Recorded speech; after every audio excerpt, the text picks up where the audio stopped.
Muy buenos días, ¿cómo les va? Arrancamos las novedades tributarias de la semana. Les habla la contadora Marianela López, egresada en la Universidad de Ciencias Económicas de Buenos Aires y profesora adjunta de la misma casa. También expositora de diferentes cursos dictados dentro del Consejo Profesional de Ciencias Económicas de Cava y escritora de artículos doctrinarios, tanto impositivos como previsionales, que fueron publicados en editorial La Ley y en editorial Repar. Ahora sí, yendo con los temas que tenemos para hoy, se publicó la resolución 625 en cuanto a los beneficiarios de la ley del software, también la resolución 45 con la modificación del procedimiento para poder solicitar el certificado de crédito fiscal, y por último vamos a estar viendo este aporte solidario extraordinario que complementa al impuesto a los bienes personales, ya que el mismo fue aprobado por diputados, ya se dio la media sanción a este aporte, así que vamos a estar viendo de qué se trata y lo vamos a concluir con un caso práctico. Bueno, yendo al primer tema, a la novedad que tenemos en cuanto a la resolución 625 sobre los beneficiarios de la ley de software, esta resolución lo que hace es facultar a la Subsecretaría de Economía del Conocimiento para que pueda ejecutar las acciones de auditorías, verificaciones, inspecciones, controles y evaluaciones que resulten necesarias a fin de poder constatar el cumplimiento de las obligaciones y compromisos que estén a cargo de los beneficiarios que estén contemplados en la Ley de Promoción del Industrial Software, que es la Ley 25.922. Como también se establece que se permite dictar las normas complementarias aclaratorias que puedan corresponder a tal efecto. La próxima resolución, la número 45, sobre la modificación del procedimiento para poder solicitar el certificado de crédito fiscal. Esta resolución lo que hace es modificar el procedimiento a través del cual los contribuyentes del impuesto sobre los ingresos brutos, a quienes se les haya concedido el padrinazgo escolar con la ley de Santa Fe, la 8.225, van a poder solicitar el certificado de crédito fiscal que corresponde al equivalente al valor de las contribuciones que se hayan efectuado, el cual también se va a poder efectuar al impuesto, se va a poder afectar al impuesto sobre los ingresos brutos. Y por otro lado, es válido también recordar que este certificado va a poder utilizarse para cancelar una parte del impuesto sobre los ingresos brutos que venza con posterioridad al momento en el cual se le haya otorgado, y de las declaraciones juradas mensuales que se hayan devengado hasta el 31 de diciembre del año en el cual se esté extendiendo este certificado. En un monto también nos establece que no va a poder ser superior al 20% del tributo que se haya determinado en el periodo fiscal en el cual se esté efectuando esta deducción, y el excedente no se va a poder trasladar a periodos fiscales posteriores. Bien, y lo último que sí quería que veamos en cuanto al aporte solidario extraordinario para estas altas fortunas y verlo bien con un ejemplo. Bueno, este impuesto a los bienes, como antes les mencioné, ya en diputados se dio la media sanción para este aporte solidario y ahora ya se trasladó su aprobación al Senado. Entonces, ¿de qué se trata bien este impuesto? Va a ser un impuesto que se va a estar abonando por única vez, donde se intenta alcanzar a las personas titulares de grandes fortunas. En concreto, ¿quiénes van a ser los sujetos que estén alcanzados y cuál va a ser el objeto? Bueno, las personas alcanzadas van a ser las personas humanas y sucesiones indivisas que sean residentes en el país o no residentes, y van a tener que tributar por todos los bienes que estén valuados al 31 de diciembre de cada año, considerando si esos bienes son bienes gravados, no gravados, incluso también los exentos, y acá no va a existir un mínimo no imponible. Entonces, ¿cuál sería en concreto el objeto de este impuesto? Van a ser los bienes existentes a la fecha de entrada en vigencia de esta ley. ¿Y cuál será su base imponible? Va a ser la suma de todos los bienes existentes a la fecha de entrada en vigencia de la ley, que estén valuados según la ley de bienes personales, pero sin considerar el mínimo no imponible. Y para la base, algo importante que antes también les mencioné, es que se va a tener que considerar tanto los bienes gravados como los bienes no gravados y los bienes exentos.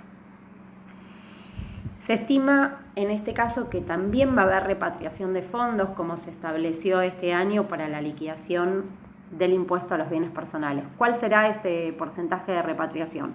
Bueno, si hay una repatriación del 30% de las tenencias financieras en el exterior, a los 60 días de la publicación de la ley, se va a estar aplicando directamente para los bienes del exterior la misma alícuota que para los bienes del país. Y en el caso de que no existiera repatriación de fondos, aplico para los bienes del exterior la alícuota diferencial incrementada. ¿Cuál va a ser el aporte solidario a las grandes fortunas que se va a tener que ingresar? Antes que ver esto, vamos a hacer un repaso de lo que es el impuesto a los bienes personales, que también hubo repatriación de fondos.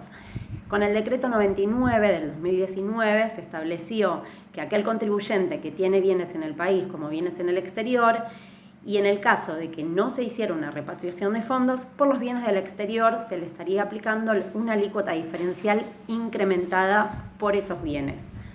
La repatriación de fondos lo que establece es que en el caso de los bienes personales, el contribuyente tenía que repatriar por lo menos el 5% de los bienes que tiene en el exterior, de los fondos de los bienes que tiene en el exterior, al país y dejarlos de manera inmovilizados. Ante esta situación, muy pocos contribuyentes hicieron una repatriación y prefirieron asumir el costo de abonar un mayor impuesto, con lo cual tuvieron que terminar abonando por aquellos bienes del país la alícuota establecida sobre la ley de bienes personales, y por los bienes del exterior esta alícuota que surge del decreto 99, que es una alícuota diferencial incrementada solamente aplicable a los bienes del exterior. Bueno, con este nuevo impuesto extraordinario, este impuesto solidario, que quieren llamarlo así, se va a querer establecer de la misma manera. También que exista una repatriación de fondos en donde si repatriamos, si traemos fondos al país, entonces tanto los bienes del país como los bienes del exterior estarían gravados a la misma alícuota de la ley, y en caso de no repatriar, los bienes del exterior van a estar gravados a la alícuota diferencial incrementada también establecida como fue en el caso del decreto 99 para los bienes personales. Entonces, ¿cuál va a ser estas alícuotas que se van a establecer? En función a la ley, se establece esta escala que ven en pantalla. No hay mínimo no imponible, con lo cual quiere decir, por ejemplo, que si el contribuyente tiene 200 millones de pesos en bienes, se le va a tener que aplicar el 2% sobre los 200 millones de pesos. No se le va a estar pudiendo descontar nada, y esto siempre considerando de que este contribuyente tenga nada más bienes en el país.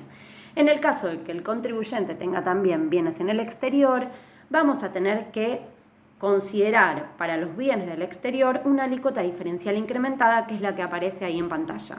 Con lo cual quiere decir que para poder hacer el cálculo voy a tener que tomar el total de mis bienes, tanto en el país como en el exterior, y ver primero en qué alícuota me voy a estar posicionando sobre la ley para los bienes que tengo en el país, que es la primera tabla.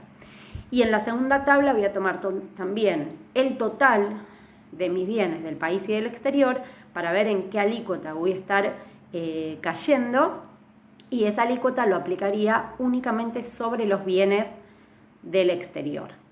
Entonces vamos a ver un ejemplo práctico como para poder entender bien la mecánica. Suponemos en este ejemplo que el contribuyente no realiza repatriación de fondos, tiene bienes en el país por 199 millones de pesos y bienes en el exterior por 1.500.000, con lo cual termina sumarizando 200.500.000 pesos. Si yo voy a la tabla que anteriormente vimos, en función a los ingresos, a los bienes que tiene este contribuyente, que son en total 200.500.000, tiene que ubicarse en la alícuota del 2% para los bienes del exterior y en la alícuota del 3% para los bienes, en la alícuota del 2% para los bienes que tiene dentro del país y en la alícuota del 3% para los bienes que tiene en el exterior. Entonces, de nuevo, yo digo, los bienes que tiene el contribuyente en el país son 199 millones de pesos, no se descuenta mínimo ni imponible si él aplica el 2%, con lo cual va a terminar abonando 3.930 3.980.000 pesos en el país y por el exterior va a terminar abonando el 3% sobre 1.500.000, que serían 45.000 pesos. En total termina abonando por este impuesto extraordinario 4.025.000 pesos. Vamos al segundo ejemplo. El mismo contribuyente realizar la repatriación de fondos. Bueno, en este caso, todos sus bienes, tanto los bienes del país como los bienes del exterior, estarían gravados al 2% y no la parte del exterior al 3%. Con lo cual, acá vamos a ver que el monto a ingresar va a ser 4.010.000 en lugar de 4.025.000. Ahora bien, suponiendo el contribuyente que no realiza la repatriación de fondos, va a tener un efecto en cuanto a que este es el impuesto extraordinario que tiene que abonar por los bienes y además tiene que abonar el impuesto sobre los bienes personales, sobre los mismos bienes. Entonces vamos a estar analizando esta imposición global sobre los bienes, que son dos impuestos sobre los mismos bienes. ¿Cómo vamos a hacer la liquidación? Primero comencemos con lo que es la ley de bienes personales. Nosotros habíamos dicho que el contribuyente tiene 199 millones en el país y 1.500.000 en el exterior. Sumarizan 200.500.000. En lo que es en el país le vamos a estar restando el mínimo no imponible, que son los 2 millones de pesos, y nos dice que la base imponible va a ser 197 millones de pesos. 197 millones de pesos, yo lo voy a estar buscando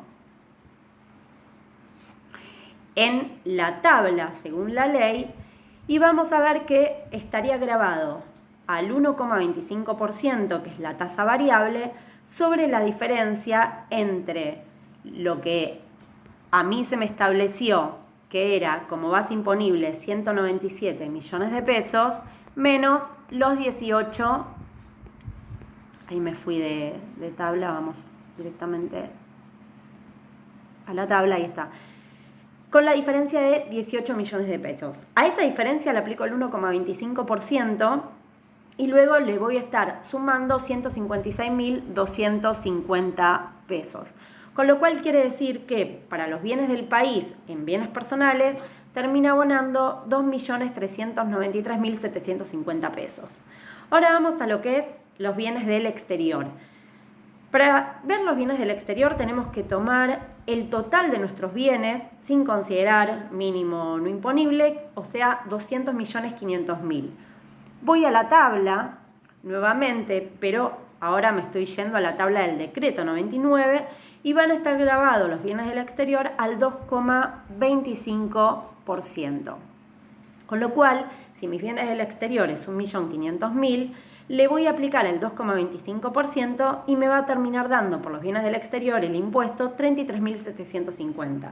Entonces, el impuesto a los bienes personales sobre los bienes del país y los bienes del exterior termina abonando el contribuyente 2.427.500.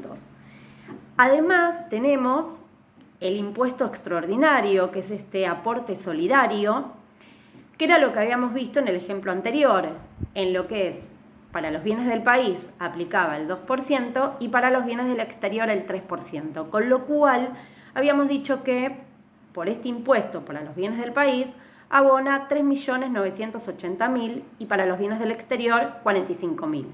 Entonces, en total esta imposición global a los bienes sobre los bienes, en lo que sería el impuesto sobre los bienes personales y este impuesto extraordinario, terminaría abonando por ese año 6.452.500 pesos. Entonces, ¿cómo lo podemos resumir? Y viendo directamente los porcentajes.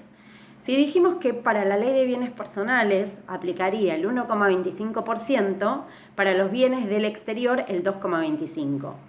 En cuanto a lo que es el aporte solidario, este impuesto extraordinario, la alícuota sería para los bienes del país el 2%, para los bienes del exterior el 3%. Con lo cual, para los bienes del país termina abonando el 3,25% y para los bienes del exterior terminaría abonando el 5,25%. Bueno, hasta acá llegamos con las novedades tributarias. Nos volvemos a encontrar la semana que viene. Como siempre, muchísimas gracias.